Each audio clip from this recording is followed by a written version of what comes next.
നല്ല പടമായി. വിക്രത്തിന്റെ ആ ഒരു പെർഫോമൻസിൽ അവരൊക്കെ നല്ലതായിരുന്നില്ലേ? ആ ഒരു പഴയ ഒരു റിയൽ പഴയൊരു ലോകത്തേക്ക് കൊണ്ടുപോയി. പോയില്ലേ? 5 എത്ര റേറ്റിംഗ് കൊടുക്കാൻ പറ്റും? നമുക്കൊരു 4 കൊടുക്കാം.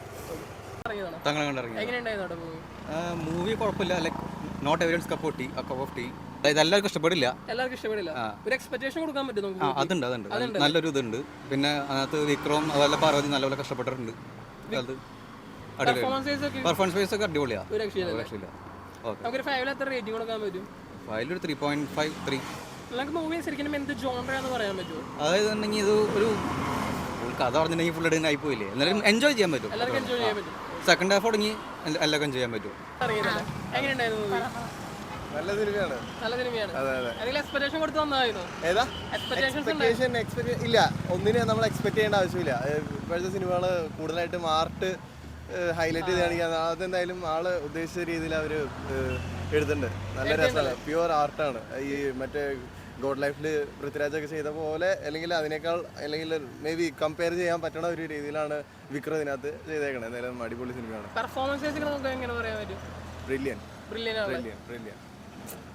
Must watch obviously. ബട്ട് അത് സെക്കൻഡ് ടൈം വാച്ചബിൾ ആണെന്ന് വെച്ച് കഴിഞ്ഞാൽ ചിലപ്പോൾ ഒരു ഇച്ചിരി ടൈം ലാഗ് ഉള്ള പോലെ തോന്നിയിരുന്നു. എന്തായാലും റീസണബിൾ ആണ് ശരിക്കും. അതെന്താ ഐ മീൻ എല്ലാ ചെറിയ ചെറിയ ഡീറ്റെയിൽസും ഒരു ഡയറക്ടറിനെ സംബന്ധിച്ച് അത് ഇമ്പോർട്ടൻ്റ് ആണെന്നുള്ള പോലെ എല്ലാത്തിനും അതിൻ്റെതായ ഗുണമുണ്ട്. 5 ഞാൻ ഇങ്ങനത്തെ സിനിമകൾ ഇഷ്ടമുള്ള ആളായതുകൊണ്ട് ഞാൻ എന്തായാലും 4.5 കൊടുക്കും, അല്ലെങ്കിൽ 4 കൊടുക്കും. അതൊന്നും ഒരു മോശമില്ല. നല്ല സിനിമയാണ്, നല്ലൊരു മേക്കാണ്. അത് ശരിക്കും ഹിസ്റ്ററിയാണ്, history drama, pure history drama.